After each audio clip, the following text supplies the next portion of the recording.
శిఖరము ఏది కోరుకున్నావు ప్రేమ చూపినందు పరవశించినాను మహిమ పరతులి సర్వవానిది నీవు సర్వాధికారివి నీవు సత్య స్వరూపివి నీవు ఆరాధింతును నిన్నే నీ ప్రేమ నాలో మధురమైనది అది నా ఊహకందని క్షేమ శిఖరము. అందరూ చప్పలు కొట్టు దేవుని మహిమ పాడుతాం.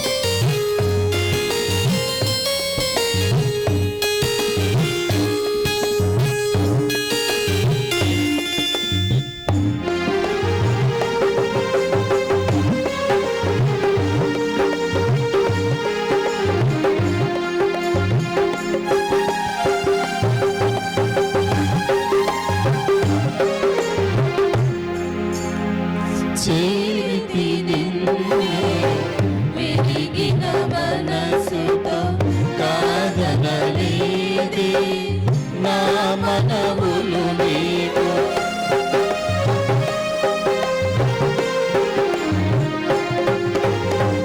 చేరితి నిన్నే విరిగిన మనసుతో కాదనలేదే నా మనవులనే హృదయము నిండిన గానం నన్ను నడిపే ప్రేమ కావ్యం నిరతము నాలో నీవే చెరగని దివ్య రూపం హృదయము నిండిన గానం నన్ను నడిపే ప్రేమ కావ్యం నిరతము నాలో నీవే చెరగని దివ్య రూపం ఇది బాహుబంధాల అనుబంధమ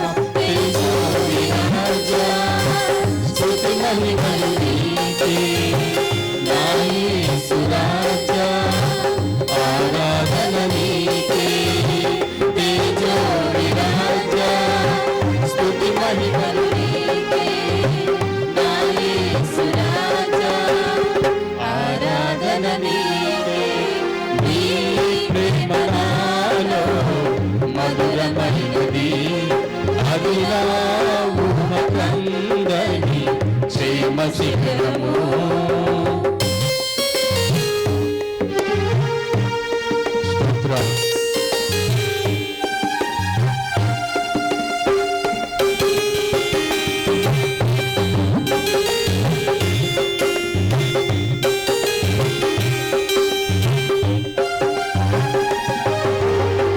నా ప్రతి పదములో జీవము నీవే నా ప్రతి అడుగులో విజయము నీవే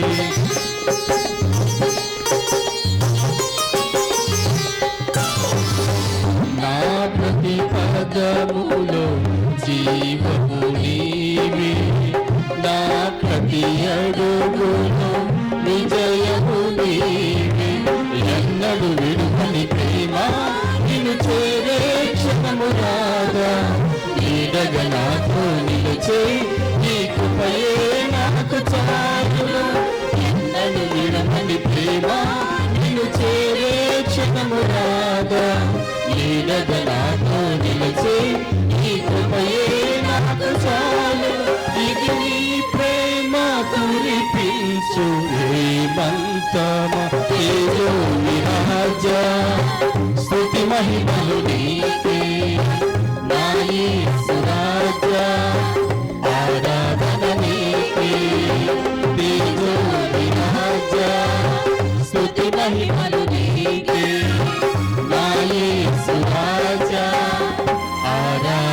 నీకే నీ ప్రేమ నాలో మధురమైనది అది నా ఊహకందని క్షేమ శిఖరము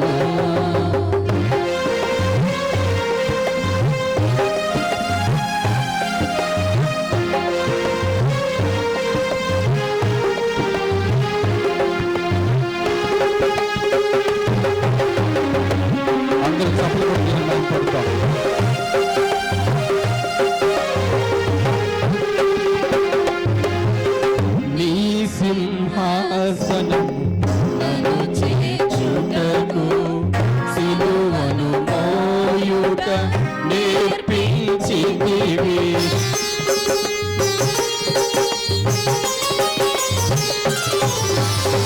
నీ సింహాసనం నన్ను చేర్చుటకు సిలువను మోయుట నేర్పించితివి కొండలు లోయలు దాటే మహిమాత్మతో నింపినావు దయగల ఆత్మతో నింపి సమభూమిపై నడిపినావు కొండలు లోయలు దాటే మహిమాత్మతో నింపినావు దయగల ఆత్మతో నింపి సమభూమిపై నడిపినావు ఇది నీ ఆత్మ బంధముకై సంకేతమ తేజో విరాజ స్తుతి మహిమలు నీకే నా యేసు రాజా ఆరాధన నీకే తేజో విరాజ స్తుతి మహిమలు నీకే నా యేసు రాజా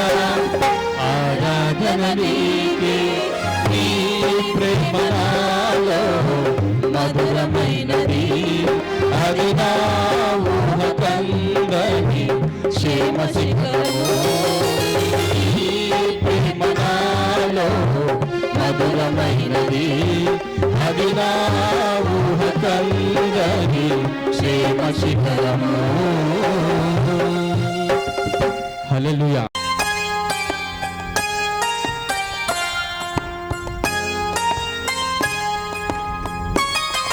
అందరూ చప్పట్లు కొట్టి దేవుని మహిమపడతాం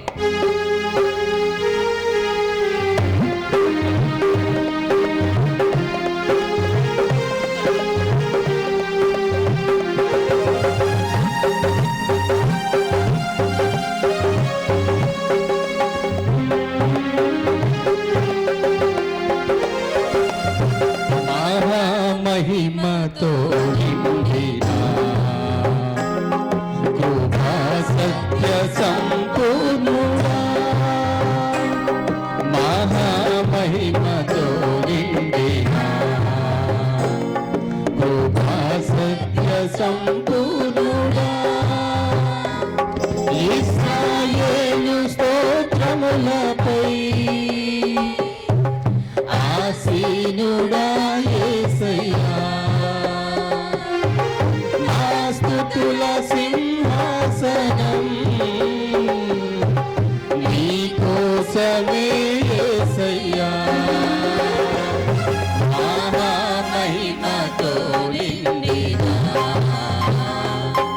కృపా సత్య సంపూర్ణుడా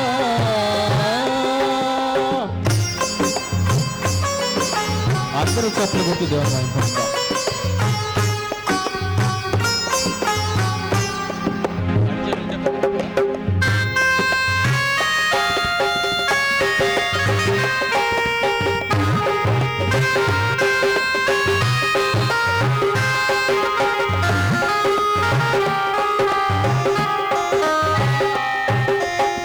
మహిమను విడసి భూమిపైకి దిగి వచ్చి కరుణతో నన్ను పిలసి సత్యమును బోధించి చీకటిని తొలగించి వెలుగుతో నింపితివి మహిమను విడచి భూమిపైకి దిగి వచ్చి కరుణతో నన్ను పిలచి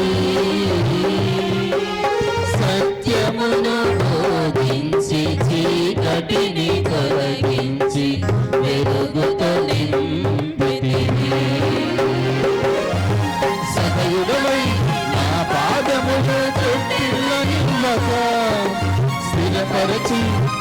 కృపలో నడిపించువాడవు.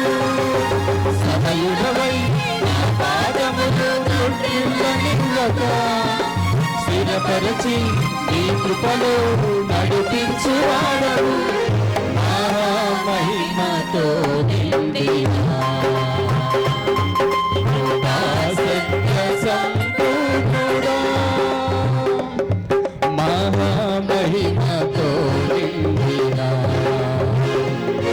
కృపా సత్య సంపూర్ణుడా.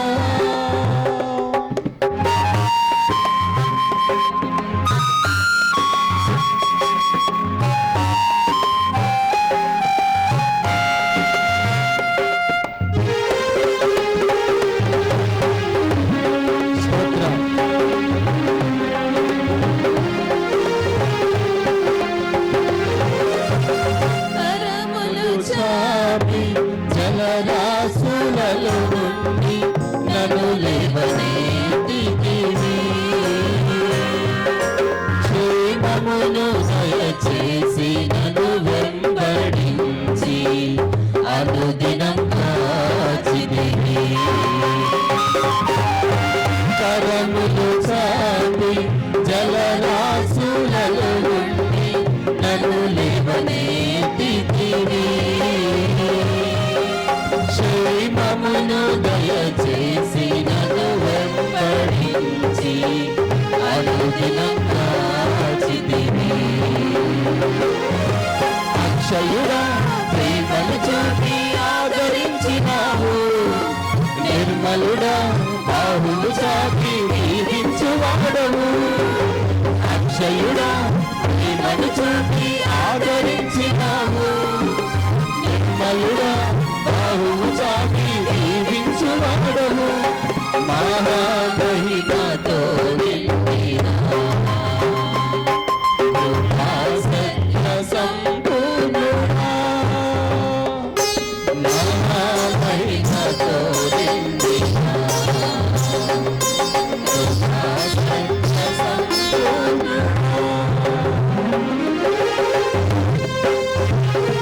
అందరూ చెప్పండి.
రక్షకుడా ప్రభాకరుడా నిన్ను ఆరాధించదను.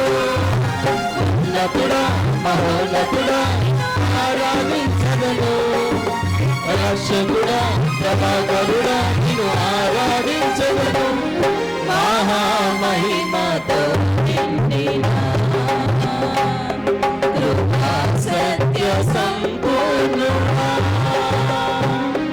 మహామహిమతో నిండిన కృపా సత్య సంపూర్ణుడా. ఇశ్రాయేలు స్తోత్రముపై ఆసీనుడా యేసయ్యా, నా స్తుతుల సింహాసనం నీ కోసమే యేసయ్యా. మహిమతో నిండిన కృపా సత్య సంపూర్ణుడా, మహిమతో నిండిన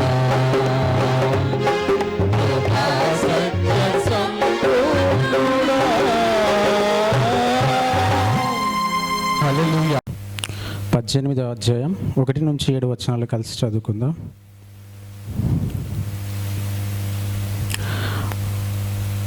వేరుండ గోరువాడు స్వేచ్ఛానుసారముగా నడుచువాడు, అట్టివాడు లెస్సైన జ్ఞానమునకు విరోధి. బుద్ధిహీనుడు వివేచన యందు సంతోషించక తన అభిప్రాయములను బయలుపరచుట యందు సంతోషించును. భక్తిహీనుడు రాగానే తిరస్కారము వచ్చును, అవమానము రాగానే నింద వచ్చును. మనుషుని నోటి మాటలు లోతు నీటి వంటివి, అవి నదీ ప్రవాహముల వంటివి. జ్ఞానపు ఊట వంటివి.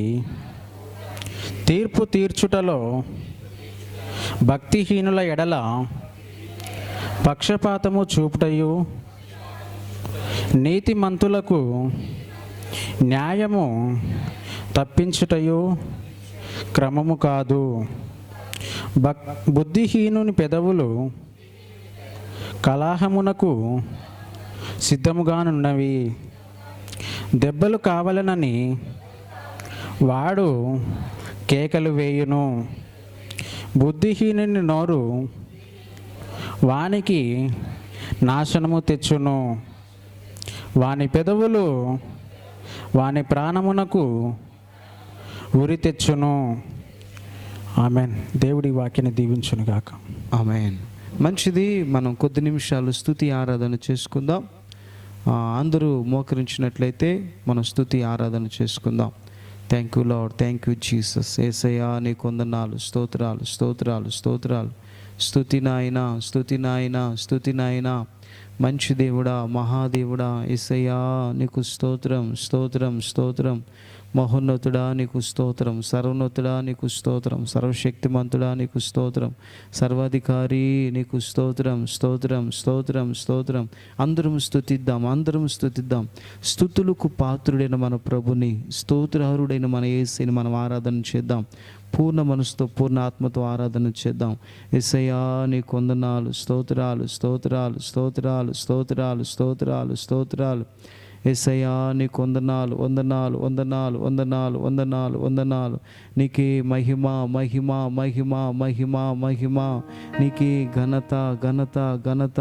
నీకే ప్రభావములు ప్రభావములు ప్రభావములు ప్రభావములు చెల్లునుగాక చెల్లునుగాక చెల్లునుగాక. స్తోత్రాలు స్తోత్రాలు స్తోత్రాలు స్తోత్రాలు స్తోత్రాలు. స్తుతి స్తుతి స్తుతి స్తుతి స్తుతి స్తుతి. రెండు చేతులు పైకెత్తి స్తోత్రం చెల్లిద్దాం. స్తోత్రం స్తోత్రం స్తోత్రం స్తోత్రం. స్తుతి స్తుతి స్తుతి. మంచి దేవుడా నీకు స్తోత్రం, మహోన్నతుడా నీకు స్తోత్రం, సర్వోన్నతుడా నీకు స్తోత్రం, సర్వశక్తిమంతుడా నీకు స్తోత్రం, సర్వాధికారి నీకు వందనాలు వందనాలు వందనాలు వందనాలు వందనాలు. స్తుతి స్తుతి స్తుతి స్తుతి స్తుతి స్తుతి స్తుతి. నీకే మహిమ మహిమ మహిమ మహిమ మహిమ. నీకే ఘనత ఘనత ఘనత ఘనత. నీకే ప్రభావములు ప్రభావములు ప్రభావములు ప్రభావములు చెల్లునుగాక చెల్లునుగాక చెల్లునుగాక చెల్లునుగాక. నీకే నీకే మహిమ మహిమ మహిమ మహిమ మహిమ మహిమ మహిమ. స్తోత్రం స్తోత్రం స్తోత్రం స్తోత్రం స్తోత్రం. స్తుతి నాయనా, స్తుతి నాయనా, స్తుతి నాయనా, స్తుతి నాయనా, స్తుతి నాయనా, స్తుతి నాయనా, స్తుతి నాయనా. స్తోత్రం స్తోత్రం స్తోత్రం స్తోత్రం స్తోత్రం స్తోత్రం స్తోత్రం. తండ్రి నీకు వందనాలు, స్తోత్రాలు స్తోత్రాలు స్తోత్రాలు స్తోత్రాలు. పాట పాడుకుందాం. స్తోత్రం స్తోత్రం స్తోత్రం. ఆరాధన చేద్దాం. స్తోత్రం స్తోత్రం. మంచి దేవుడా నీకు స్తోత్రం స్తోత్రం స్తోత్రం. స్తుతి నాయనా, స్తుతి నాయనా, స్తుతి నాయనా. తండ్రి నీకు అత్యున్నత సింహాసనముపై ఆసీనుడవై ఉన్న దేవా, అత్యున్నత సింహాసనముపై ఆసీనుడవై ఉన్న దేవా, అత్యంత ప్రేమ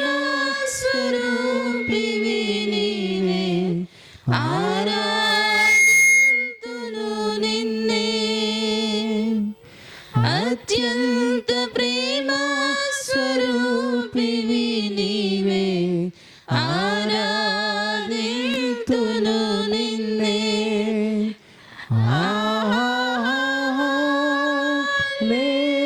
హల్లెలూయా,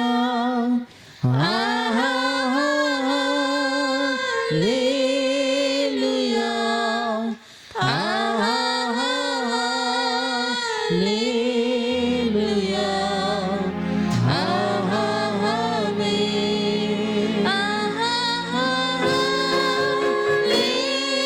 హల్లెలూయా, హల్లెలూయా, హల్లెలూయా,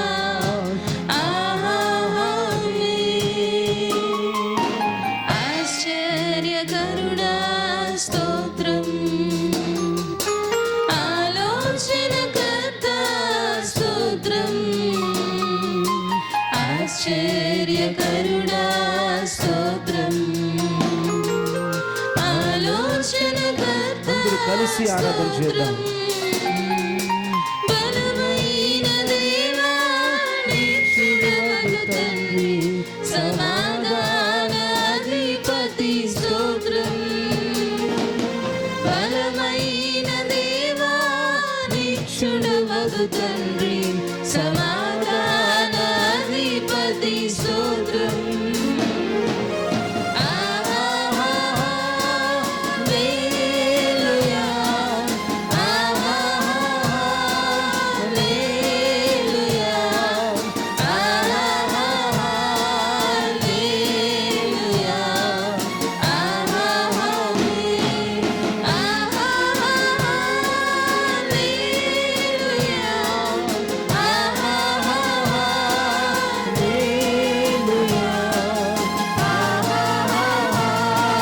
హల్లెలూయా, స్తుతులపై ఆసీనుడ స్తోత్రం, సంపూర్ణుడా నీకు స్తోత్రం. స్తుతులపై ఆసీనుడ స్తోత్రం, సంపూర్ణుడా నీకు స్తోత్రం. ఆ ప్రార్థనలో ఆలకించువాడా, మా ప్రధాన యాజకుడా స్తోత్రం. మా ప్రార్థనలో ఆలకించువాడా, మా ప్రధాన యాజకుడా స్తోత్రం.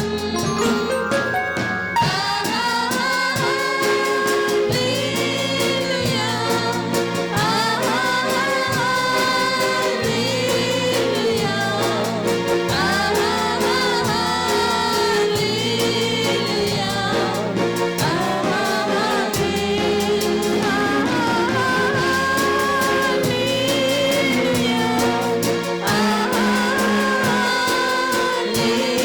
హల్లెలూయా, హల్లెలూయా,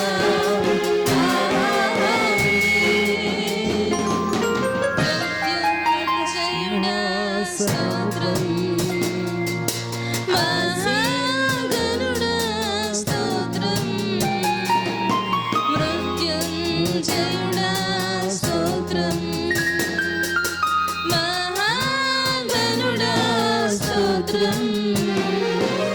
మమ్మను కొనిపోవా త్వరలో రానున్న మేఘవాహనుడా స్తోత్రం. మమ్మను కొనిపోవా త్వరలో రానున్న మేఘవాహనుడా స్తోత్రం.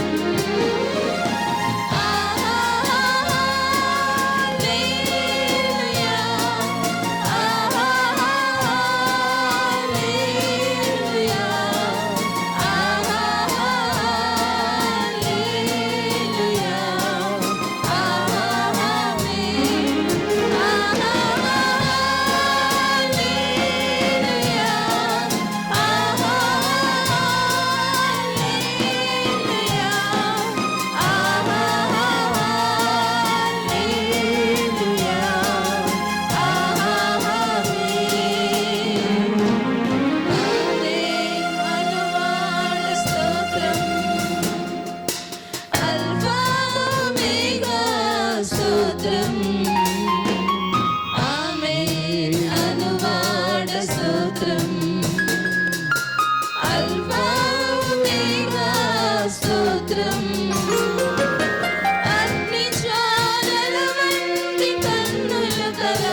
స్తోత్రం స్తోత్రం.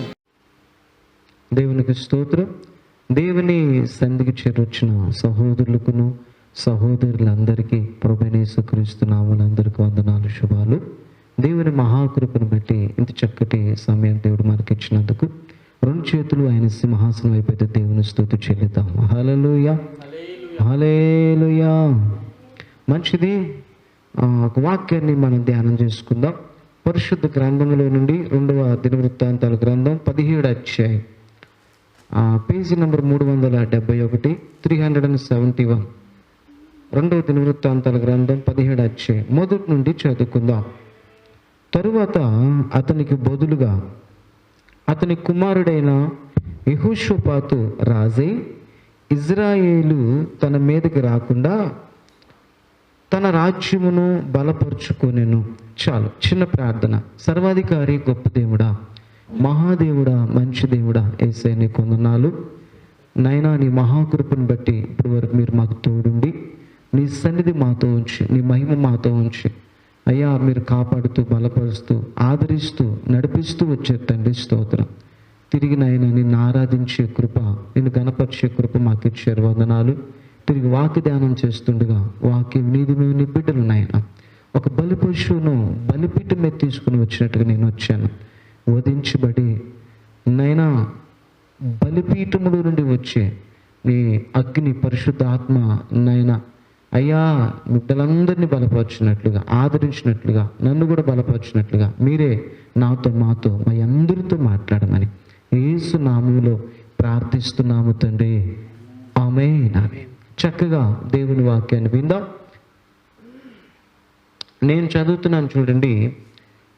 2వ దినవృత్తాంతాల గ్రంథం 17వ అధ్యాయం మొదటి వచనం చదువుకుందాం. తర్వాత అతనికి బదులుగా అతని కుమారుడైన యెహోషాపాతు రాజై ఇజ్రాయేలీలు తన మీదకి రాకుండా తన రాజ్యమును బలపరుచుకొనెను. చాలు. యెహోషాపాతు యూదుల మీదను రాజైన తర్వాత ఆ యూదులను ఆయన రాజ్య పరిపాలన చేస్తున్నప్పుడు మొదట ఏం చేశాడంటే ఇజ్రాయేలీలు యూదులు 2 రాజ్యాలుగా మార్చబడ్డాయి. ఈ ఇజ్రాయేలీలు అనబడుతున్న వారు భక్తిహీనులుగా, ఇజ్రాయేలీలు అనబడుతున్న వారు బలహీనులుగా ఉన్నారు. ఈ భక్తిహీనులుగా బలహీనులుగా ఉన్న ఇజ్రాయేలీలు యూదా రాజ్యం మీదకి రాకుండా తన రాజ్యాన్ని యెహోషాపాతు రాజు బలపరుచుకుంటూ ఉన్నాడు. గమనించాలి, జాగ్రత్తగా విందాం. యెహోషాపాతు రాజు తన రాజ్యాన్ని ఏం చేస్తున్నాడు? బలపరుచుకుంటూ ఉన్నాడు. ఈరోజు సంగమా, మనం కూడా ఆధ్యాత్మికంగా మనకి దేవుడు ఆత్మ సంబంధమైన రాజ్యాన్ని ఇచ్చాడు. యెహోషాపాతుకు సాదృశ్యంగా ఉన్న ఇక్కడ కూర్చున్న మనందరికీ ఆయన గమనించాలి ఒక రాజ్యాన్ని ఇచ్చాడు. ఏంటంటే ఆత్మ సంబంధమైన రాజ్యం. ఇజ్రాయేలీలు అనబడుతున్న భక్తిహీనులు, నామకార్థమైన క్రైస్తవులు చాలా మంది ఉన్నారు ఈ లోకంలో. వాళ్ళు మనల్ని బలహీనపరచకుండా ఆధ్యాత్మికంగా భక్తిలో, ప్రార్థనలో, విశ్వాసంలో బలహీనపరచకుండా మనల్ని భక్తిహీనులుగా చేయకుండా ఈ ఆత్మ సంబంధమైన ఈ ఆత్మ జీవితాన్ని మనం ఎప్పుడు బలపరుచుకుంటూ ఉండాలి. దేవుని స్తోత్రం. హల్లెలూయా. 2 చేతులు పైకెత్తి దేవుని స్తుతి చెల్లిద్దాం. హల్లెలూయా హల్లెలూయా. ఎస్, 2 రకాలుగా మనం ఈ ఆత్మ సంబంధమైన జీవితాన్ని మనం బలపరుచుకోవాలి. ఒకటి, శరీరం ఉన్నప్పుడు ఈ శరీరకం కూడా మనం మన జీవితాన్ని మనం బలపరుచుకోవాలి. అలాగే భౌతికంగా శారీరకంగా బలపరుచుకోవాలి, ఆత్మ సంబంధంగా కూడా బలపరుచుకోవాలి. సాతాను, దుష్టుడు, లూసిఫర్, శనేశ్వరుడు, సైతాను, ఈ అపవాది ఏం చేస్తాడంటే ఆత్మ సంబంధంగా బలంగా ఉన్న వారి మీద వాడు దాడి చేస్తూ ఉంటాడు. అందుకే పరిశుద్ధ గ్రంథంలో మనం లేఖనాల్లో మనం గమనించినట్లయితే అక్కడ రాయబడింది, 1 పేతురు పత్రిక 5వ అధ్యాయము 8వ వచనం మనం చదివినట్లయితే 1 Peter 5:8, నిబ్బరమైన బుద్ధి గలవారై మెలకుగా ఉండుడి, మీ విరోధి అయిన అపవాది గర్జించు సింహవలే ఎవరిని మృంగుదునా అని వెతుకుచూ తిరుగుచున్నాడు. చూడండి, అక్కడ చక్కగా రాయబడింది, మీ విరోధి అయిన అపవాది. మనకు విరోధి ఎవరంటే సాతాను, అపవాది, దుష్టుడు, సైతాను, లూసిఫర్. వీడు మనకి విరోధి. విరోధి అయిన అపవాది మనకి చూడండి, అపవాది ఏం చేస్తాడంటే ఎవరిని మృంగుదునా అని, అంటే చూడండి ఎవరిని మృంగుదునా, రెండు రకాలుగా మృంగుతూ ఉంటాడు. ఒకటి శారీరకంగా బలహీనపరుస్తూ ఉంటాడు. చూడండి శారీరకంగా బలహీనపరుస్తూ ఉంటాడు. ఆ బైబిల్లో మనం లేఖనాల్లో మనం చూసినట్లయితే యోబుని బలహీనపరచాలని చూశాడు. ఏం చేశాడండి? యోబుని బలహీనపరచాలని చూశాడు. యోబుకున్న ఆస్తి యావద ఆస్తి అంత కూడా చూడండి దాని మీద దాడి చేశాడు అపవాది. 7,000 గొర్రెలు, 3,000 ఒంటెలు, 500 జతల ఎడ్లు, 500 ఆడగాడిదలు, ఇంకా చూడండి సమస్తాన్ని పూర్తిగా నిర్మూలన చేసేసాడు. ఏమీ లేకుండా చేశాడు. తర్వాత 10 మంది పిల్లలు, 7 కుమారులు, 3 కుమార్తెలు, 10 మంది పిల్లలు ఒకసారి చంపేశాడు. గమనించాలి. ఆ తర్వాత తన శరీరానికి కురుపులు పెట్టాడు. గజ్జు వచ్చేసింది, కురుపులు వచ్చేసాయి. బూడిదలో కూర్చున్నాడు. గమనించాలి. అంతగా బలహీనపరిచాడు.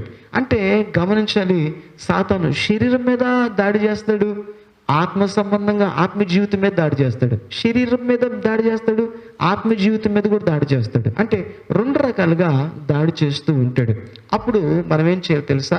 ఈ 2 రకాలుగా వాడిని ఎదుర్కోవడానికి మన ఆత్మ సంబంధమైన రాజ్యాన్ని మనం బలపరుచుకోవాలి. అంటే ఇంకా మనం లేఖనాల్లో చూస్తే ప్రకటన గ్రంథంలో 12వ అధ్యాయము 12వ వచనం మనం చదివినట్లయితే, ప్రకటన గ్రంథం 12వ అధ్యాయం 12వ వచనంలో చక్కటి మాట రాయబడింది. ఏం రాయబడింది? అందుచేత పరలోక నివాసులారా ఉత్సహించుడి, భూమి సముద్రమా మీకు శ్రమ. అపవాది తనకు సమయము కొంచెమే అని తెలుసుకొని బహు క్రోధము గలవాడై మీ యొద్దకు దిగి వచ్చి ఉన్నాడని చెప్పెను. చాలు. అపవాది వాడికి సమయము కొంచెమేనని తెలుసుకొని, ఇక సమయం లేదు, ఈ చివరి దినాల్లో ఉన్నాం, కడవరి దినాల్లో ఉన్నాం, ఇక సమయం లేదు అని అపవాది తనకు సమయము కొంచెమేనని తెలుసుకొని బహు క్రోధం గలవాడై మన యొద్దకు దిగి వస్తున్నాడంట. ఎందుకు?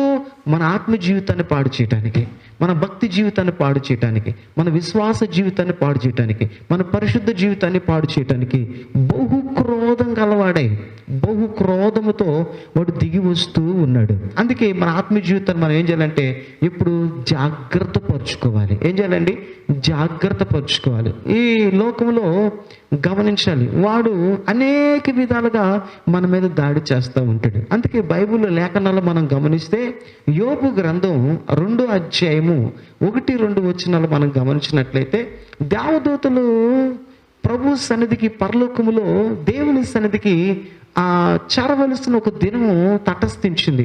అప్పుడు దేవదూతలతో పాటు ఈ అపవాది కూడా వచ్చాడు. అపవాదిని ప్రభు అడుగుతున్నాడు, అపవాది నువ్వు ఎక్కడి నుంచి వస్తున్నావు అని అడిగితే అప్పుడు అన్నాడు, అయ్యా భూమి మీద అటు ఇటు తిరుగుచూ వస్తున్నాను అంటున్నాడు. అంటే భక్తి కలిగిన వారిని, విశ్వాసం కలిగిన వారిని, పరిశుద్ధత కలిగిన వాళ్ళని, నిరీక్షణ కలిగిన వారిని, మహిమతో కూడిన వారిని, ప్రార్థన వీరులను, విశ్వాస వీరులను బలహీనపరుస్తూ, కృంగదీస్తూ, భయపెడుతూ, కలవరపరుస్తూ వస్తున్నానయ్యా అంటున్నాడు. ఈరోజు సంగమా చాలా మందిని సాతాను బలహీనపరుస్తూ ఉన్నాడు, కృంగదీస్తూ ఉన్నాడు. ఈరోజు మనం గమనిస్తూ ఉన్నాం. సహోదరి సహోదరుడా, నిన్ను అనేక కోణాల్లో వాడికి సమయము కొంచెమేనని బలహీనపరుస్తూ ఉన్నాడు.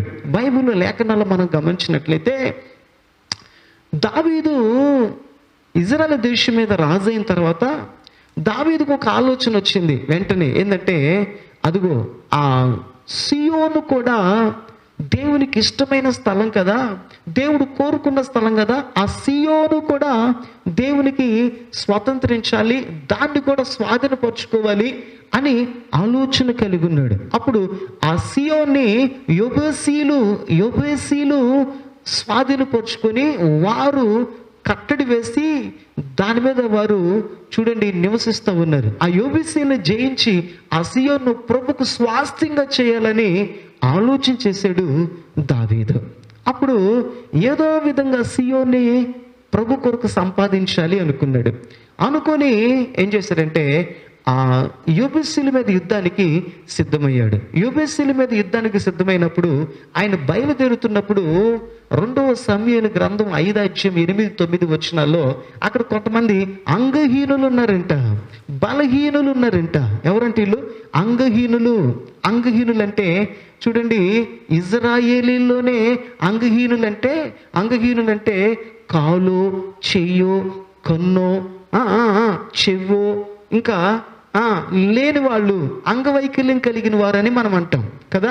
అలాగే ఇజ్రాయేల్ అంగహీనులు ఎవరంటే ఆత్మికంగా భక్తిలో బలహీనులు, విశ్వాసంలో బలహీనులు, ప్రార్థనలో బలహీనులు, ఇంకా సహవాసములో బలహీనులు, పరిశుద్ధతలో బలహీనులు. వీళ్ళందరూ కూడా అంగహీనులకు సాదృశ్యంగా ఉంది, భక్తిహీనులకు సాదృశ్యంగా ఉంది. మొదట వీళ్ళని జయించాలి దావీదు. వీళ్ళని జయించి ముందుకెళ్తే ఆ సియోనుల మీద ఉన్న యూబీసీలనే శత్రుల మీద జయం పొందుతాడు.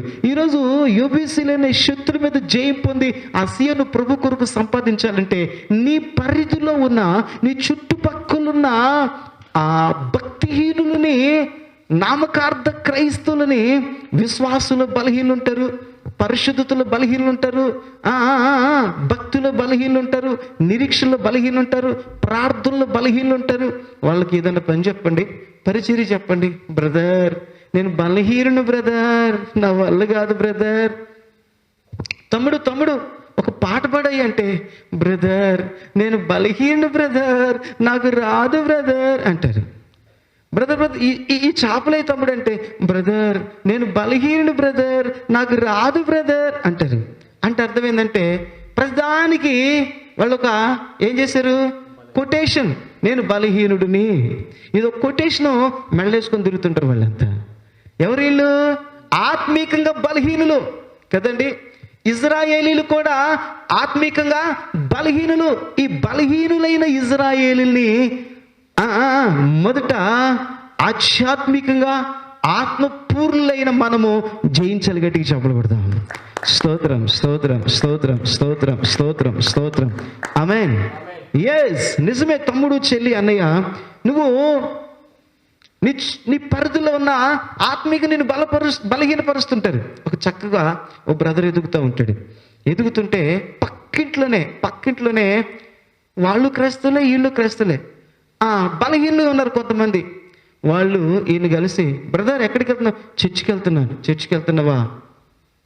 మరి ఎక్కడ దాకా? వైన్ షాప్ దాకా. ఎందుకంటే అబ్బే నేను మానేశానండి, నేను తాగను అంటే. ఎవరు చెప్పారు తాగొద్దని? మా తాతల తరం నుంచి, తండ్రుల తరం నుంచి ఈ తరం వరకు మేము క్రైస్తవులుగా ఉన్నాం. తాగొచ్చు, పాస్టర్లకి ఏం తెలుసు? క్రైస్తవులంతా తాగుతారు, నువ్వు కూడా తాగొచ్చు రా అంటే. ఈ బలహీనులు ఆధ్యాత్మికంగా బలంగా ఉన్న వారిని బలహీనపరిచేవారు ఉంటారు కొంతమంది క్రైస్తవులు. ఇజ్రాయేలీలు కూడా చూడండి ఆత్మ సంబంధంగా బలహీనులుగా ఉన్నారు. అందుకే ఇర్మియా గ్రంథములో, జెర్మియా పుస్తకములో 2వ అధ్యాయంలో ఈ మాట రాయబడింది. ఏమనంటే 7-8 వచనాలు రాయబడింది, నా ప్రజలు 2 నేరములు చేసి ఉన్నారు. ఏంటంట? 2 తప్పిదములు చేసి ఉన్నారు. ఏంటంటే మొదటి నేరం ఏంటంటే జీవపు ఊటైన, జీవపు జలమైన నన్ను విడిచి ఉన్నారు. ఆ తర్వాత బద్దలైన తొట్టెలను తొలిపించుకొని ఉన్నారు. ఏంటంట? చాలా చక్కగా ఉంది ఈ మాట. ఒకటి ఏంటంట? జీవపు ఊటైన, జీవపు జలమైన నన్ను విడిచిపెట్టారు వాళ్ళు. అంటే వాళ్ళలో యేసు లేడు. ఏముంటాయి? వాళ్ళకి మందిరాలు ఉంటాయి, వాళ్ళలో యేసు ఉండడు. వాళ్ళకి యేసు ఉండడు. మందిరాల్లో రిజర్వేషన్ ఉంటుంది వాళ్ళకి, చర్చిలో రిజర్వేషన్ ఉంటుంది వాళ్ళకి, సంఘములో రిజర్వేషన్ ఉంటుంది వాళ్ళకి, సమాజంలో రిజర్వేషన్ ఉంటుంది. వీళ్ళు సద్దుకైలు పరిసైలు టైప్ అనమాట. సద్దుకైలు పరిసైలు టైపు. కానీ జీవ జలపు ఊటైన యేసు ప్రభుని విడిచిపెట్టి ఉన్నారు. రెండోది బద్దలైన తొట్టులు తొలిపించుకున్నారంట. మన ఇంటి దగ్గర తొట్టు ఉంది, అది బద్దలుగా పగిలిపోయింది అనుకోండి, ఎన్ని కడవలతో నీళ్లు పోసినా నీళ్లు నిలబడతాయండి బ్రదర్? నిలబడతాయా? ఎందుకని? పోసినట్టే ఆ తొట్టి పగిలిపోయిన దాంట్లోంచి పక్కలకి వెళ్ళిపోతా ఉంటాయి. ఎన్ని నీళ్ళన్న పోయి, ఎంత వాక్యమన్నయ్యను, నీరు వాక్యానికి సాదృశ్యం, ఎంత వాక్యమన్నయ్యను, కానీ ఈ తొట్టిలో ఉంటేనే కదా, తొట్టెనే హృదయంలో ఉంటేనే కదా. ఈరోజు బద్దలైన తొట్టెలు చాలా ఉన్నాయి చర్చిలో కదండి. ఒక 10% మాత్రము ఎట్లా ఉన్నాయి? ఆత్మపూర్ణమైన తొట్టెలు ఉన్నాయి. దాహం అని తహతహలాడుతున్నాయి. ఆత్మ దాహముతో కేకలు వేస్తున్నాయి. కొన్ని తొట్టెలు ఏం చేస్తుంది అంటే నిద్రపోతా ఉంటాయి అంటుండే. ఏంటి నువ్వు ఎన్ని నీళ్ళన్నా పోయి కదండి, అవన్నీ పక్కకి వెళ్ళిపోతాయి. కొన్ని తొట్టెలు ఎక్కడో ఆలోచన చేస్తుంటే వచ్చి కూర్చొని, ఎక్కడో మా ఆయన చేపలు తెచ్చాడు, అవి చేసి పెట్టాను, కూర చేశాను, మరి ఉట్టి మీద పెట్టి రాకుండా వచ్చేసాను. ఎక్కడ? ఉట్టి మీద పెట్టి రాకుండా వచ్చేసాను. ఇప్పుడు అదే పిల్లి తినిందనుకో, మా ఆయన నన్ను ఏం చేస్తాడు, ఈ ఆమె ఆలోచన అంతా అక్కడ ఉంటుంది. 2 అన్నదమ్ములు ఉన్నారంట. ఎంతమంది? 2 అన్నదమ్ములు. 2 అన్నదమ్ములు చక్కగా సహవాసానికి మందిరానికి వస్తారంట.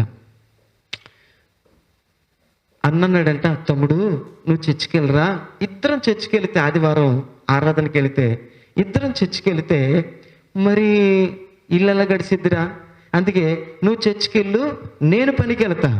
ఈ వారం నువ్వు చర్చికి వెళ్ళు, నేను పనికి వెళ్తా. నువ్వు చర్చికి వెళ్ళి చక్కగా ఆరాధన చేయి, వాక్యం విను, చక్కగా దేవుని మహింపరచు, ప్రభుని గణపరచు, ప్రభుని ఆరాధించు, ప్రభుని మహింపరచు అని చెప్పి, సరే అన్నా, సరే అలాగే అన్నా అని చెప్పేసి అన్న పనికి వెళ్ళాడు. తమ్ముడు చర్చికి వచ్చాడు. గమనించాలి, అన్న పనికి వెళ్ళిన దగ్గర నుంచి పని స్టార్ట్ అయింది. 9 గంటల పనికి వెళ్తాం కదా, 9 గంటల పనికి వెళ్తాం కదా, ఆ పనికి వెళ్ళి కానించి పనిలో వంగాడంట. ఈయన పని చేయట్లా. ఈయన ఆలోచన అంతా ఎక్కడుంది? అయ్యో మందులో 10 అయింది కదా, పాటలు స్టార్ట్ అయి ఉంటాయి. ఏమై ఉంటాయి? మందిర్లో 10 అయింది కదా, పాటలు స్టార్ట్ అయి ఉంటాయి. అబ్బా, ఏసన్న గారు పాట పాడుతూ ఉంటారు కదా, ఎంత చక్కటి. ఇప్పుడు ఆరాధన జరిగిద్ది, 11 గంటలకు ఆరాధన టైం, చక్కగా ఆరాధన జరుగుతూ ఉంటుంది.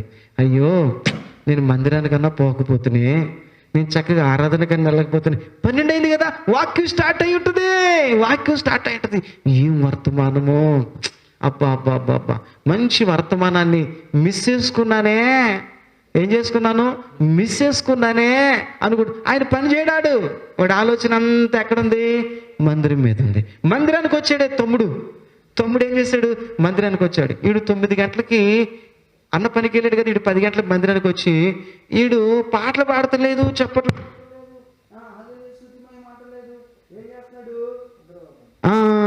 కాదు, వీడి ఆలోచన అంతా పని మీద ఉంది. అనవసరంగా నేను మందిరానికి వచ్చానే, మా అన్నయ్యతో పాటు పనికి వెళితే 500 వచ్చాయి. ఎంత వచ్చాయి? 500 వచ్చాయి నాకు. అనవసరంగా మందిరానికి వచ్చానే. వీడి మనసంతా పొలం మీద ఉంది, పని మీద ఉంది. వాడేం పొలం పనికి వెళ్ళాడు, వాడి మనసంతా మందిరం మీద ఉంది, వీడి మనసంతా పొలం మీద ఉంది. మా అన్న అబ్బా చక్కగా పని చేస్తూ ఉంటాడు. ఇక ఆరాధన స్టార్ట్ అయింది. ఆరాధనప్పుడు అనుకుంటున్నాడు, మన్న చక్కగా చాలా స్పీడ్గా పనిచేస్తూ ఉంటాడు. వాక్యం స్టార్ట్ అయింది. అబ్బా ఇప్పుడు మా అన్న లంచ్కి లేచి ఉంటాడు, భోజనానికి, అందరు భోజనాలు లెగుస్తారు కదా, పనిలో మధ్యాహ్నం భోజనాలు లెగుస్తారు కదా, మన భోజనానికి లెగిసి ఉంటాడు. ఈ ఆలోచన అంతా ఎక్కడుంది? పని మీద ఉంది. అన్న ఆలోచన అంతా మందిరం మీద ఉంది. వాడు అక్కడ సరిగ్గా పని చేయలేదు, వీడు చక్కగా ఇక్కడ ఆరాధన చేయలేదు. వాడు అక్కడ సరిగా పొలంలో పని చేయలేదు, అన్న తమ్ముడు మందిరానికి వచ్చి చక్కగా ఆరాధన చేయలేదు. ఈరోజు చాలామంది అలాంటి వాళ్ళు ఉన్నారు. నామకార్థమైన క్రైస్తవులు భక్తిహీనులుగా ఉన్నారు. పైకి మాత్రం ఎలా ఉంటారంటే భక్తి పరులుగా ఉంటారు, లోపల మాత్రం భక్తిహీనులుగా ఉంటారు. స్తోత్రం. చెట్టు మీద ఊసరవల్లిలాగా, గోడ మీద పిల్లిలాగా చాలా మంది జీవిస్తూ ఉన్నారు. సహోదరి సహోదరుడా, ఈరోజు భక్తులైన తొట్టిని వాళ్ళు తొలిపించుకున్నారంట. జీవ జలపు ఓటైన దేవుని యేసుని విడిచిపెట్టారంట. ఈ భక్తిహీనలో తమ్ముడు, చెల్లి, అన్నయ్య, అందుకే ఈ ఆత్మీయ జీవితాన్ని, ఈ భక్తి జీవితాన్ని ఏం చేసుకోవాలి? ఏం చేయాలి?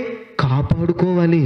ఈరోజు నీ భక్తి జీవితాన్ని, నీ ప్రార్థన జీవితాన్ని కాపాడుకుంటున్నావా? స్తోత్రం స్తోత్రం స్తోత్రం స్తోత్రం స్తోత్రం స్తోత్రం స్తోత్రం అందరూ దేవుని స్తుతిస్తూ ఉండాలి.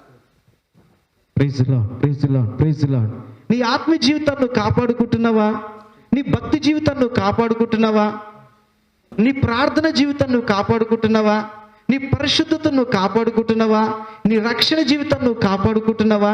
నీ విశ్వాసాన్ని నువ్వు కాపాడుకుంటున్నావా? సహవాసం కలిగి ఉన్నావా? దేవుని సన్నిధిలో ఆధ్యాత్మికంగా భక్తిలో, ప్రార్థనలో, విశ్వాసంలో పరిపూర్ణమైన మహిమతో ఎదుగుతున్నావా? నీ భక్తి జీవిత, రక్షణ జీవితానికి నువ్వు కంచి వేసుకుంటున్నావా లేదా? రెండోది మనం చూసినట్లయితే యూదా రెండో దినవృత్తాంతాల గ్రంథం 17వ అధ్యాయము 2వ వచనం.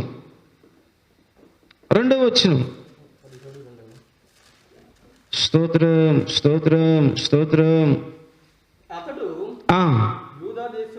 యూదా దేశములోని ప్రాకార పురములన్నిటి యందును సైన్యములను ఉంచి, చాలు, యూదా దేశం యొక్క ప్రాకార పురములన్నిటికీ ఏం చేశాడంట? కంచి వేసుకున్నాడు. అంటే సైన్యాన్ని పెట్టుకున్నాడు, కావిలి వారిని పెట్టుకున్నాడు. ఏం చేశాడండి? కంచి వేసుకున్నాడు. ఈరోజు సంగమా, నీ ఆత్మ జీవితానికి, ప్రాకారాలకి ఏం చేయాలంటే కంచి వేయాలి.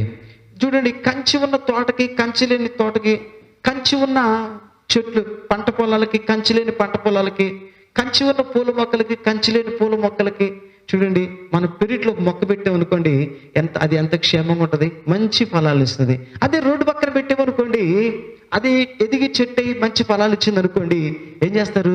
రాళ్ళు, రప్పలు, కర్రలు అన్నీ దాని మీద పడతాయి కదా. అవును కదా. అది మన పెరట్లో ఉందనుకోండి, మన ప్రహరీ లోపల ఉందనుకోండి, దానికి ఒక కంచి ఉంది, దాన్ని ఎవరు ముట్టరు. Amen, amen. ఎవరైనా ఒక పండు కోసుకోవాలంటే వచ్చి మనల్ని అడిగి రిక్వెస్ట్ చేసి మాకు కొన్ని పండ్లు ఇస్తారా అని అడిగి కోసుకుంటారు కదా. అలాగే చూడండి, మన ఆత్మ జీవితానికి కంచి వేసుకోవాలి, ప్రాకారం కట్టుకోవాలి. దేవుని స్తోత్రం. హల్లెలూయా, హల్లెలూయా. పరిశుద్ధ గ్రంథంలో మనం చూసినట్లయితే సామెతల గ్రంథంలో 24వ అధ్యాయంలో 30వ వచనం 31వ వచనం చదువుకుందాం. స్తోత్రం. 30-31 పరిశుద్ధ గ్రంథంలోంచి. సోమరి వాని చేను నేను దాటి రాగా, తెలివిలేని వాని ద్రాక్ష తోట నేను దాటి రాగా, ఇదిగో దాని ఎందంతటా ముండ్ల తుప్పలు బలిసి ఉండెను, పూలగొండ్లు దాన్ని కప్పి ఉండెను. చాలండి. ఇదిగో సోమరు వాని చేను నేను దాటి రాగా, ఏమిదంట? తెలివి లేని వాని ద్రాక్ష తోట నేను దాటి రాగా. సోమరువాడు అంటాడు, సోమరువాడి యొక్క చేను నేను దాటి రాగా. దాటి వెళుతూ ఉంటే సోమరువాడి చేను ఎలా ఉంటుందో తెలుసా? సోమరువాని చేను ఎలా ఉంటుందంటే, చూడండి, కలుపు తీయుడు, ఎరువులేయుడు, దాన్ని జాగ్రత్తగా నీళ్లు పెట్టుకోడు, మొత్తం ఆ దురదగొండల చెట్లు, కలుపు, ఇంకా అన్ని మొలుసుంటాయి, మొత్తం బీడు పెట్టిపోయి ఉంటది కదండి. బీడు పెట్టి, ఎందుకంటే ఇటు సోమరి కదా, వీడు ఎప్పుడెళ్ళని తన పొలమును జాగ్రత్త చేసుకుంటే కదా, దాన్ని కంచి వేసుకుంటే కదా పశువులు దాంట్లోనే పడతాయి కదండి. దాని కింద అంటాడు ఆ చక్కటి మాట, ప్రభున తెలివి లేని వాని ద్రాక్ష తోట నేను దాటి రాగా. తెలివి లేని వాని ద్రాక్ష తోట అంటే వాడికి తెలివి లేదు. అందుకే నక్కలు, గుంట నక్కలు వచ్చేసి అవి పూత పెట్టినప్పుడు దులిపేస్తాయి. పందులు వచ్చి ఆ ద్రాక్ష తోటంతా కూడా పాడు చేసేస్తాయి. నక్కలు వచ్చి పాడు చేసేస్తాయి. చూడండి, మనుషులు వచ్చి పాడు చేసేస్తారు. దొంగలు వచ్చి ద్రాక్షలన్నీ కోసుకుని వెళ్ళిపోతారు. ఎందుకు? ఇది తెలివిలేదు. ఆ ద్రాక్ష తోటకి ఏం చేయాలి? కంచి వేయాలి. మనం చూస్తుంటాం ఇక్కడ ఈ పరిసర ప్రాంతాల్లో మనం చూస్తే అక్కడక్కడ ద్రాక్ష తోటలకు చుట్టూ కంచి వేస్తారు. రాత్రి వేళ అడవి పందులు వచ్చి పాడు చేస్తాయని ఆ చుట్టూన కంచికి కరెంటు పెడతారు. కరెంటు పెట్టినప్పుడు ఈ అడవి పందులు గురు గురు గురు గురు గురు అని దాంట్లో దొరకలే షాక్ కొట్టింది, అబ్బో అని చెప్పేసి ఆ షాక్ కొట్టగానే తిరిగి వెళ్ళిపోతాయి ఈ అడవి పందులు. అంటే వీడికి తెలివి లేదు, ద్రాక్ష తోట కంచి వేసుకోలేదు కదండి, ఏం చేయలేదు, కంచి వేసుకోలేదు. అంటే నీ ఆత్మ జీవితాన్ని నువ్వు కంచి వేసుకోవాలి.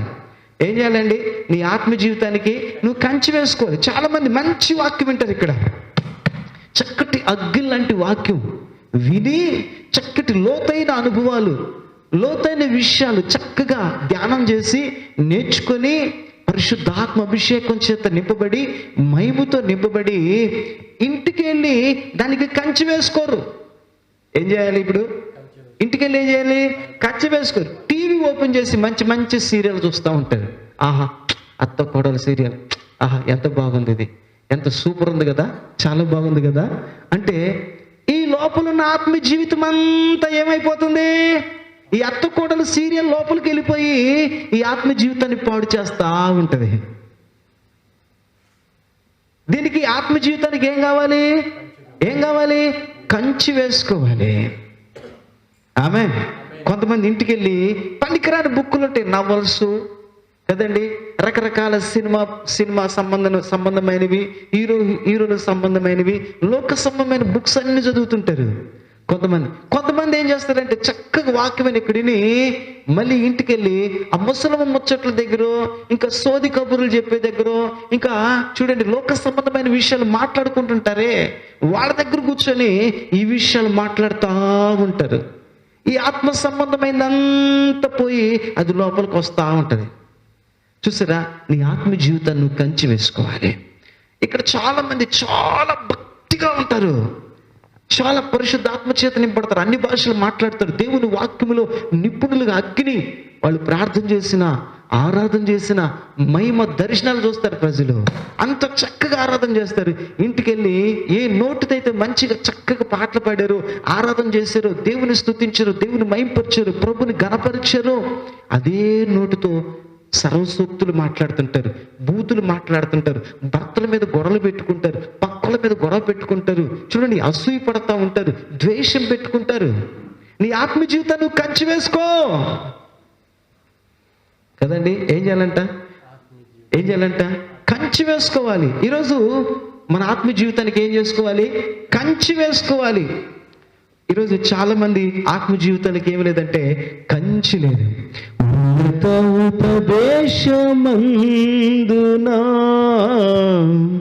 సతువు గల సంగమందునా, ఉన్నత ఉపదేశమందునా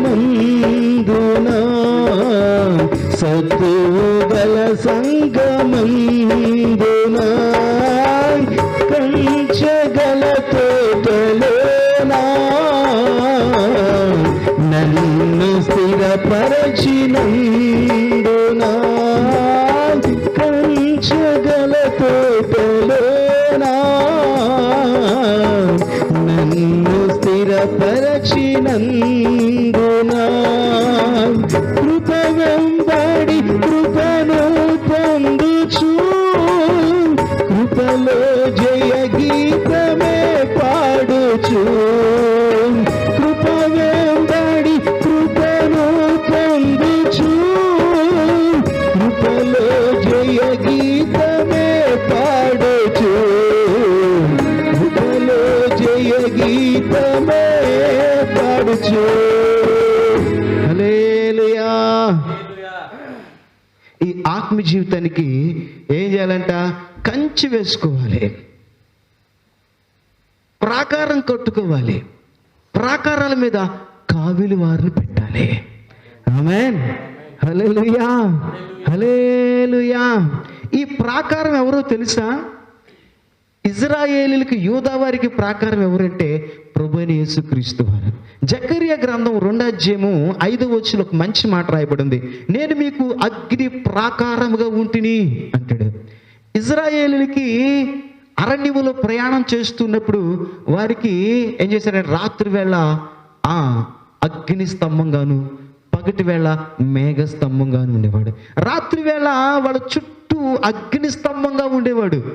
ఈ అరణ్యములో ఈ గుడారాల మీద 12 లక్షల మంది ఇజ్రాయేల్ గుడారాల మీద ఈ అడవి మృగాలు, సింహాలు, ఎలుగుబంటులు, తోడేళ్ళు వచ్చి ఆ గుడారాల మీద పడి ఇజ్రాయేల్ నిద్రపోతుంటే, యాదమర్చి నిద్రపోతుంటే వాళ్ళ మీద పడి వాళ్ళని తినివేయకుండా చుట్టూ అగ్ని కంచి వేసేవాడంట.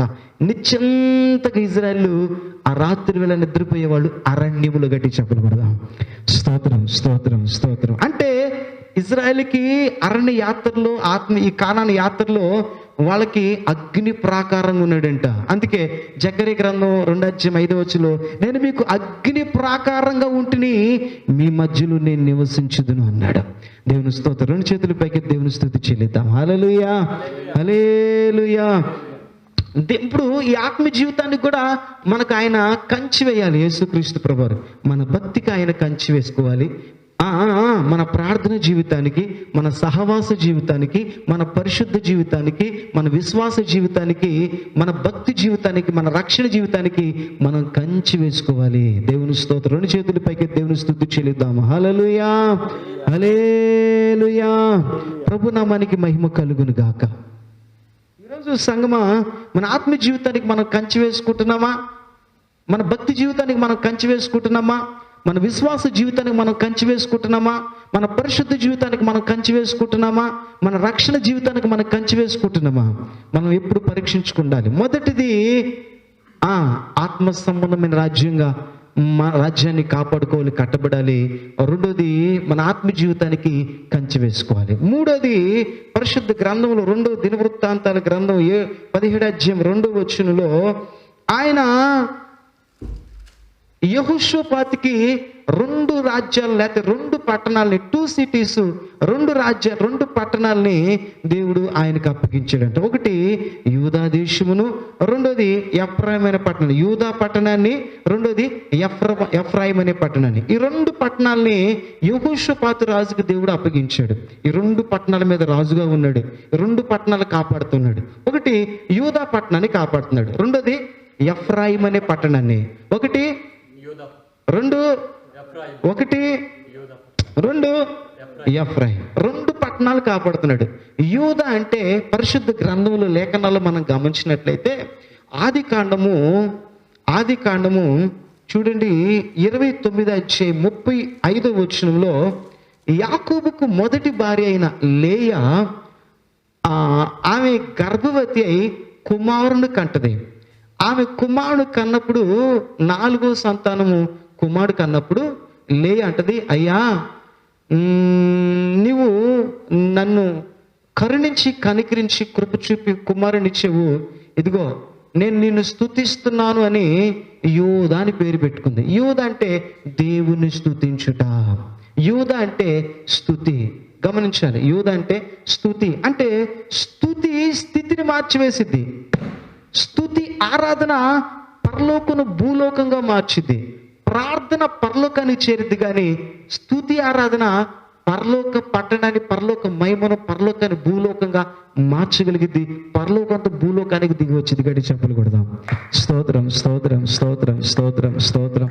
ప్రభునామానికి మహిమ కలుగును గాక. ఆమేన్, హల్లెలూయా. అందుకే అంతకుముందు చెప్పాను, రామేశ్వరం అనే పట్టణం శ్రీలంకకు దగ్గరగా, ఈ తమిళనాడు తర్వాత ఆ బార్డర్లో శ్రీలంకలో రామేశ్వరం చిన్న సిటీ పట్టణం ఉంది. అక్కడ ఒక దైవజనుడు రేపు సునామీ వచ్చిద్దనంగా తన సంఘ బిడ్డలందరూ తీసుకొని చేతులు పట్టుకొని ఆ సముద్రం ఒడ్డున ఒక ఉదయం మొదలుకొని సాయంకాలం వరకు కేవలం స్తుతిస్తూ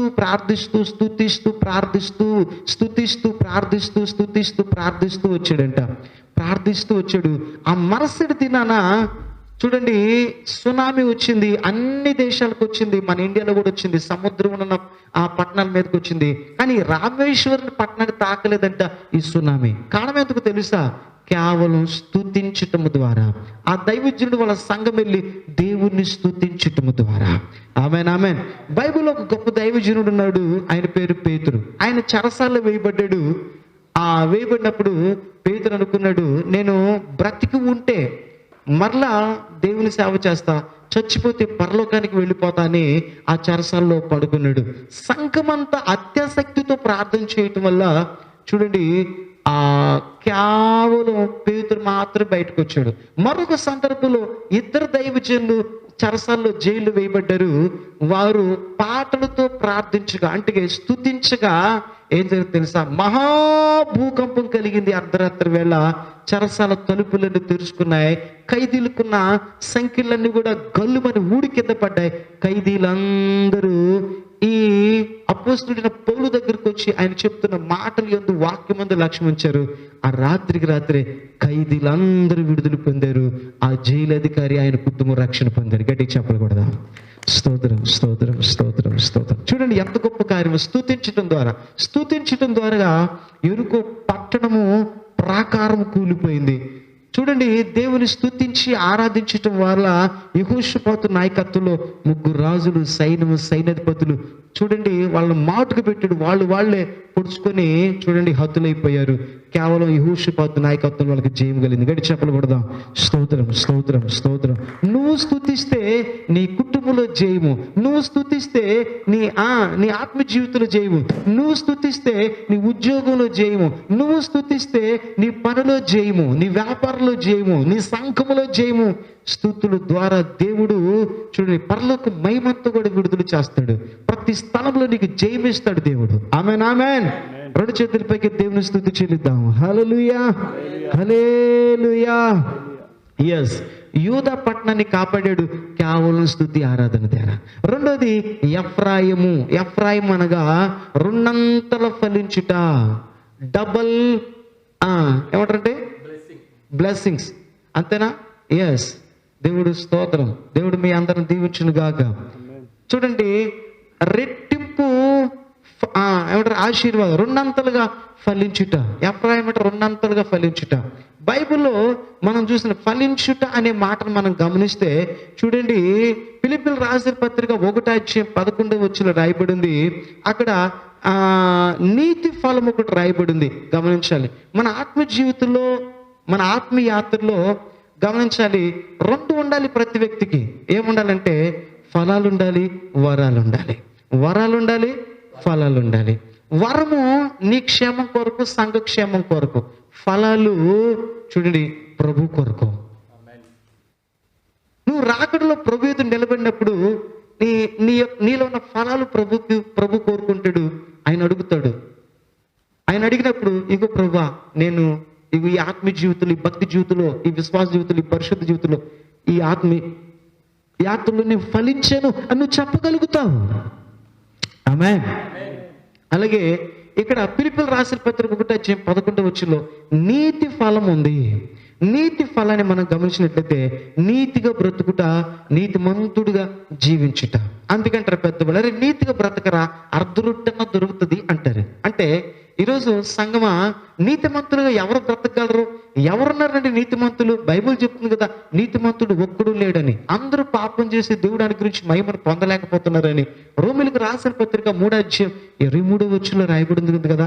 అందుకే నీతిమంతులు లేరు. కేవలం యేసుక్రీస్తు రక్తము ద్వారా, యేసుక్రీస్తు కృప ద్వారానే మీరు నీతిమంతులుగా తీర్చబడుతున్నారు. ఆయన రక్తం ద్వారానే మనం నీతిమంతులుగా, పరిశుద్ధులుగా మార్చబడుతున్నాము. అంటే కేవలం యేసుక్రీస్తు రక్తం ద్వారా మనం నీతిమంతులుగా మార్చబడతాం. అందుకే ఎవరైతే యేసుక్రీస్తు రక్తంలో కడగబడతారో, మారు మనసు పొందుతారో, వాళ్ళు నీతిమంతుల గుంపులోకి, నీతిమంతుల వరుసలోకి, నీతిమంతుల పట్టికలోకి వస్తారు. గట్టి చెప్పగలదా?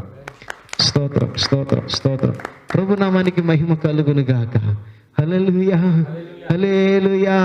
ప్రభు నామానికి మహిమ కలుగు. ర్యాంకులు కొట్టే వాళ్ళు ఉంటారు, ఫస్ట్ క్లాసులు కొట్టే వాళ్ళు ఉంటారు, సెకండ్ క్లాసులు కొట్టే వాళ్ళు ఉంటారు, థర్డ్ క్లాసుల వాళ్ళు కూడా ఉంటారు కదా. కదా, అవునా కదా? ఏ గ్రేడ్ వాళ్ళు ఉంటారు, బి గ్రేడ్ వాళ్ళు ఉంటారు, సి గ్రేడ్ వాళ్ళు కూడా ఉంటారు. నువ్వు ఏ గ్రేడ్ లో ఉంటావు? నీతిమంతుల గ్రేడ్ లో ఉండు, నీతిమంతుల పట్టికలో ఉండు, నీతిమంతుల వరుసలో నిలబడు. ఆమేన్, హల్లెలూయా. ప్రభు నామానికి మహిమ కలుగును గాక. ఇంకా 2వ ఫలాన్ని మనం చూసినట్లయితే మొదటి కొరింథీయులకు రాసిన పత్రికలో 9వ అధ్యాయంలో 1వ రాయబడింది, సేవా ఫలము ఉంది. సేవ ప్లస్ ఫలం అంటే సేవా ఫలం. ఇది కూడా ఫ్రూట్, ఇది కూడా ఒక ఫలం, సేవా ఫలం. ఈరోజు సంగమా అన్ని ఫలాలు ఉంటాయి కానీ మన వాళ్ళు సేవా ఫలం ఉండదు కదండి. చూడండి, సంఘం ఉంటే మనం ఉన్నాం, సేవ ఉంటే ఈరోజు మనకు రక్షణ దొరికింది. ఎవరో మనకు సేవ చేశారు. సువార్త ప్రకటించారు, దేవుళ్ళలోకి నడిపించారు కదా. మనం ఈ రక్షణ పొందాం. ఎవరో మనకు సేవ చేయకపోతే, ఈరోజు నీతిమంతుల గుంపులు మనం ఉంటాం. ఎవరో మనకు చెప్పకపోతే, సువార్త చెప్పకపోతే, మనకు ఆధ్యాత్మ మన గురించి ప్రార్థన చేయకపోతే, మనకు సేవ చేయకపోతే, మనల్ని ఆదరించకపోతే మన మందిరానికి వచ్చేవాళ్ళమా? మన రక్షణ పొందేవాళ్ళమా? మన దేవుని బిడ్డలుగా మార్చబడేవాళ్ళమా? కదా. మనకెవరో సేవ చేశారు, మనం కూడా సేవ చేయాలి. ఆమేన్.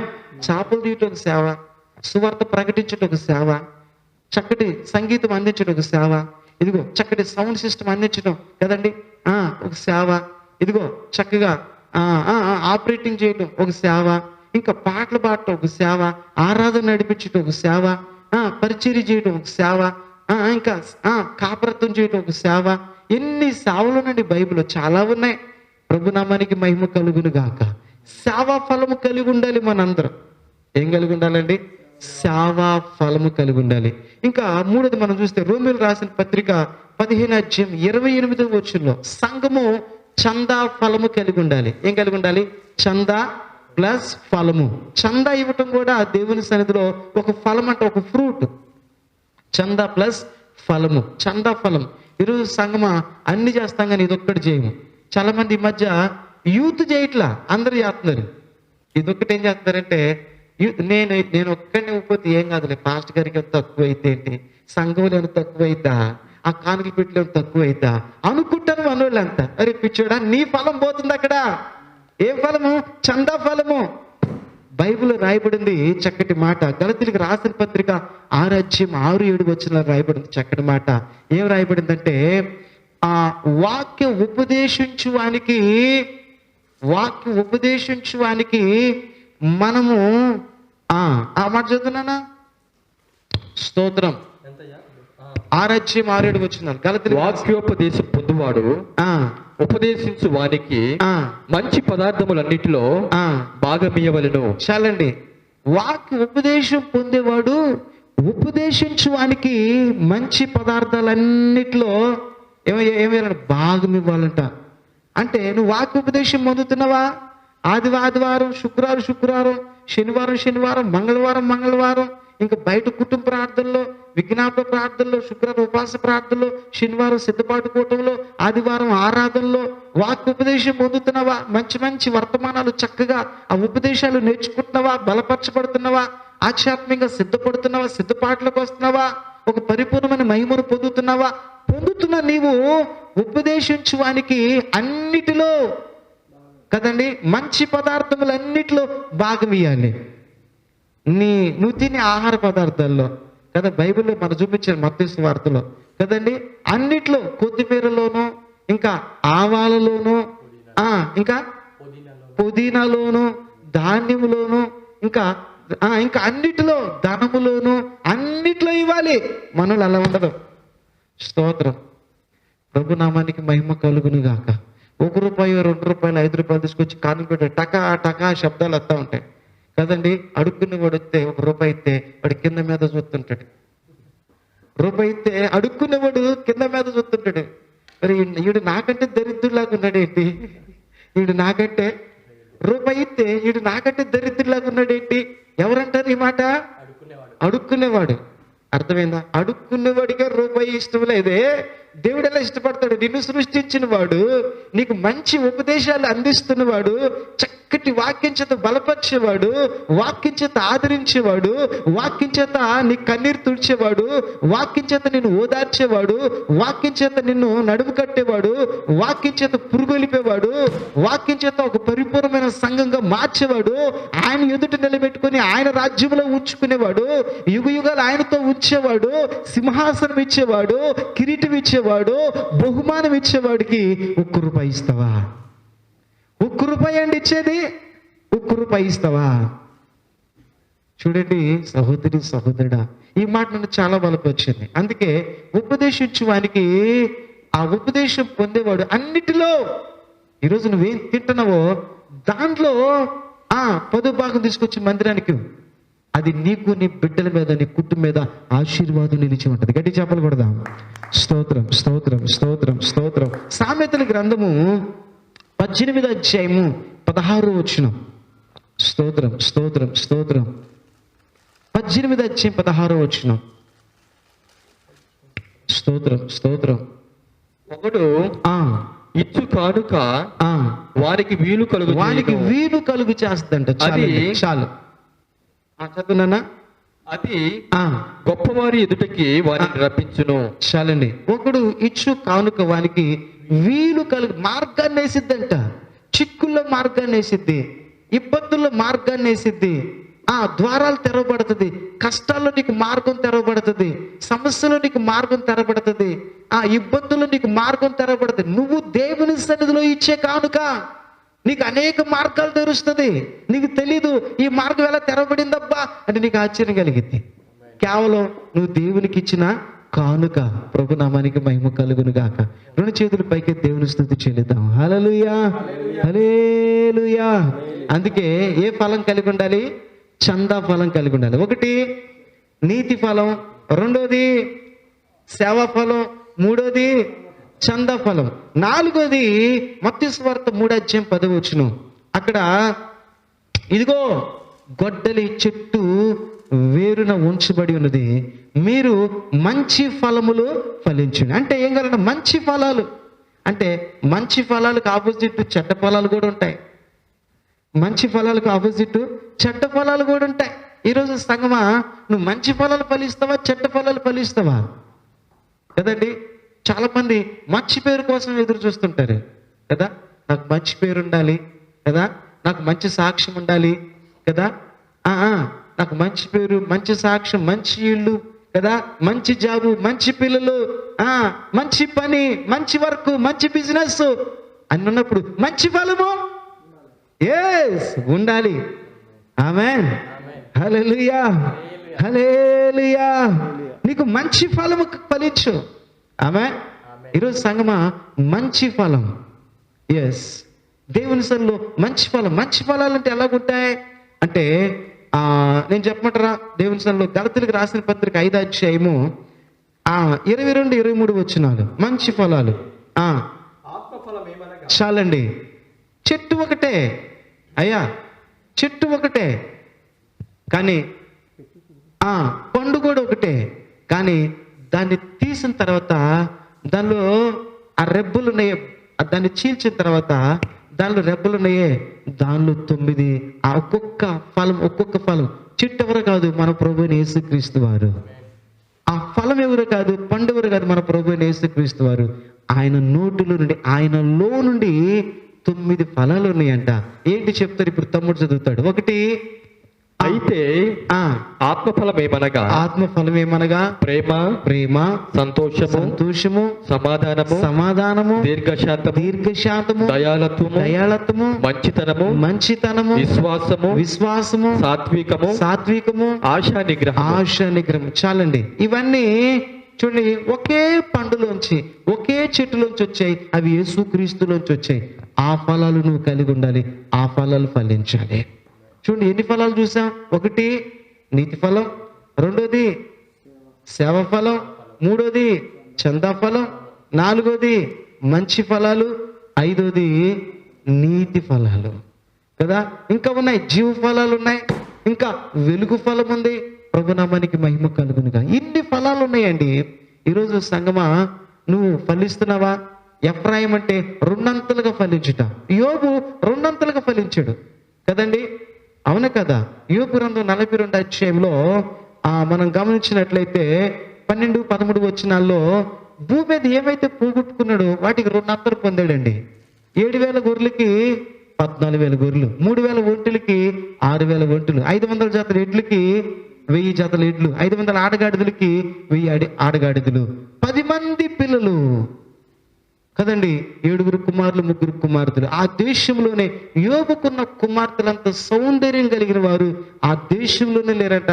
దేవుని స్తుతి చెల్లిద్దాం. హల్లెలూయా హల్లెలూయా. ప్రభునామానికి మహిమ కలుగును గాక. 2 అంతలుగా. ఇంకా అబ్రహాము 2 అంతలుగా ఫలించాడు. భూమి మీద ఫలించాడు. ఒక కానాను దేశాన్ని దేవుడు ఇచ్చేసాడు కదండి. ఆయన పిల్లల్ని చూడండి ఒక దేశంగా మార్చాడు.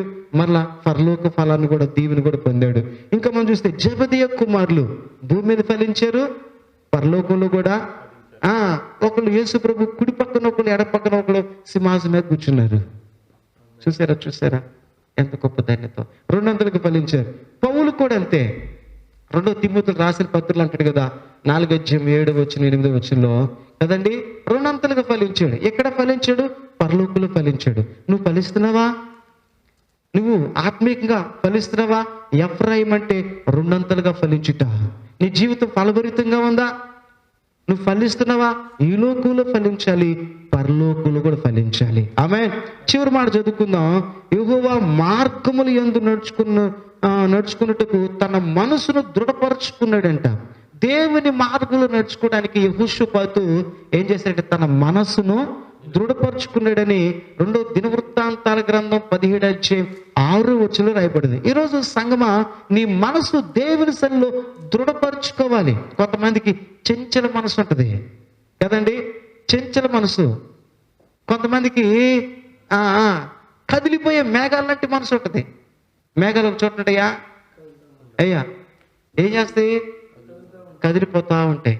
వాళ్ళ మనసు కూడా అంతే కదిలిపోతుంటది. ఇక్కడున్నప్పుడేమో ఇక్కడే ఉండాలి, ఈ స్థలమే బాగుంటుంది, ఈ ప్రార్థన జీవితం బాగుంది, ఈ విశ్వాస జీవితం బాగుంది, ఈ పరిశుద్ధ జీవితం బాగుంది. ఎంత ఆనందము, ఎంత ఆదరణ, ఎంత సంతోషం, ఎంత సమాధానం. బయటికి వెళ్ళినాక ఏం చేయొచ్చో ఏమో. ఈ బాధ ఎవరు పెడతారండి కదా? ఈ బాధలు ఎవరు పెడతారండి కదండి? ఏం చేయొచ్చో ఏమో. కనీసం పనికి వెళ్ళినా బాగుండేది, ఉద్యోగానికి వెళ్ళా వాడు చూడు ఎంత బాగుపడ్డాడు, ఈడు చూడు ఎంత బాగుపడ్డాడు. తమ్ముడు, చెల్లి, అన్నయ్య, నీ మనసు దేవునిలో స్థిరపరచుకుంటున్నావా? స్థిరమైన మనసు నీకుందా? స్థిరత్వం భక్తులు నీకుందా? స్థిరత్వ విశ్వాసులు నీకుందా? విశ్వాసంలో స్థిరమైన విశ్వాసం నీకుందా? స్థిరమైన ప్రార్థన నీకుందా? స్థిరమైన సహవాసం నీకుందా? స్థిరమైన భక్తి నీకుందా? స్థిరమైన రక్షణ జీవితం నీకుందా? ఈరోజు చాలా మందిలో ఆత్మ జీవితంలో స్థిరత్వం లేకుండా పోయారు. చంచలమైన మనసు, చంచలత్వము. ఈరోజు సంగమా, నీ స్థితి ఎలాగుంది? నీ జీవితం ఎలాగుంది? నీ భక్తి ఎలాగుంది? నీ రక్షణ జీవితం ఎలాగుంది? నీ ఆత్మ జీవితం ఎలాగుంది? సహోదరి, సహోదరుడా, యెహోషాపాతు తన మనసును దేవుని సన్నిధిలో స్థిరపరచుకున్నాడంట. ఎస్. ఎన్ని సంవత్సరాల నుంచి మందిరానికి వస్తున్నావు? ఎందుకు సమస్య వస్తే కదిలిపోతున్నావు? శోధన వస్తే కలవరపడుతున్నావు? బాధలు కలిగితే ఎందుకు కృంగిపోతున్నావు? ఎందుకు పిల్లల విషయంలో నలిగిపోతున్నావు? ఈ సమస్యలకి నువ్వు దేవుని సన్నిధిలో ఎందుకు నిలబడలేకపోతున్నావు? 3 రాజులు, 3 రాజ్యాలు, 3 సైన్యాధిపతులు ఒక్కసారిగా దండెత్తి వచ్చినా అలాగా స్థిరంగా ఉండిపోయాడు. అలాగే స్థిరంగా దేవుని సన్నిధిలో నిలకడగా స్థిరత్వం కలిగి మనస్సు నిలుపుకొని దేవుని సన్నిధిలో అలాగే ఉండిపోయాడు యెహోషాపాతు.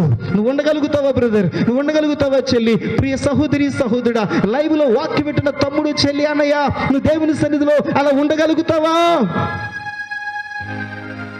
అయితే కళ్ళు మూసుకొని ప్రార్థన చేసుకుందాం. Thank you Lord, thank you Jesus. యేసయ్యా, నాతో మాట్లాడినందుకు స్తోత్రాలు. నన్ను బలపరిచే రీతిగా, నన్ను ఆదరించే రీతిగా, నన్ను పురుగులు రీతిగా నాతో మాట్లాడినందుకు నీకు స్తోత్రాలు. నిజంగా నాయన, యెహోషాపాతులో 4 అనుభవాలు, 4 రకాల అనుభవాలు మా ముందు పెట్టి మాతో మాట్లాడేవి నాయన. ప్రార్థన చేసుకుందాం. అవినాష్ బ్రదర్ ప్రార్థన చేస్తారు. ముందుకొచ్చి వీడియో ముందుకొచ్చి ప్రార్థన చేస్తారు.